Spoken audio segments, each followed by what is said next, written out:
एक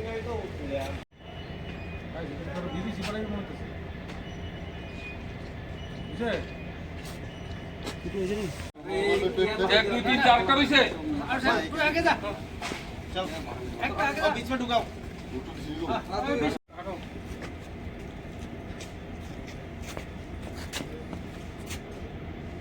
ভিডিও করবা আর এখন কিছু ম্যাজিস্ট্রেট আছে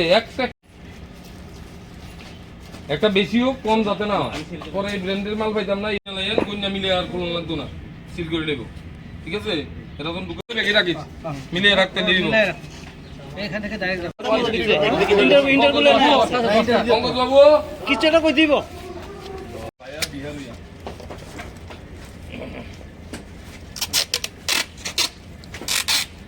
অ্যাকচুয়ালি আপনারা জানেন আগরতলা স্টেশন থেকে এখন দৈনন্দিন বাইরের ট্রেনগুলো আসা এবং যাওয়া করে প্রতিনিয়ত।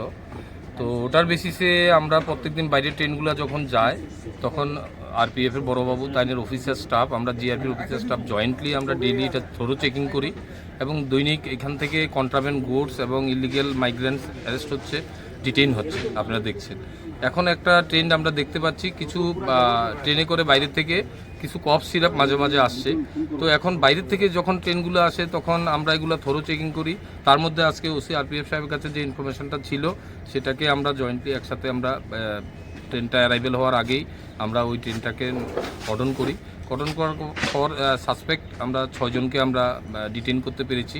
তাদের ব্যাগ যে ব্যাগগুলা বলেছে আপনাদের, এই ব্যাগগুলা আমরা তল্লাশি করে এগুলোর থেকে সাসপেক্টেড ফেন্সিডেল কফ সিরাপ আমরা পেয়েছি প্রায় 970 বোতল 8টা ব্যাগের মধ্যে।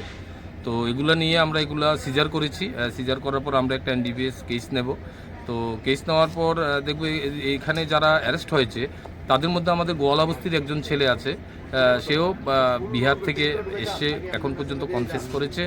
বাকি যারা অ্যারেস্ট হয়েছে তারাও বিহারের বাসিন্দা। তো আমরা তাদের পুলিশ রিমান্ডে আনবো, আনার পরে আমরা জয়েন্টলি ইন্টারোগেশন করব, করে এখানে লোকাল এখানে কারা কারা আরও ইনভলভ আছে এবং কোত্থেকে কন্ট্রাব্যান্ডগুলা বোর্ডিং হয়েছে এবং কোথায় যাবে আর কারা জড়িত আছে এগুলো আমরা বের করব এই কেসের ইনভেস্টিগেশনের মাধ্যমে। Thank you. আপনার পরিচয়টা?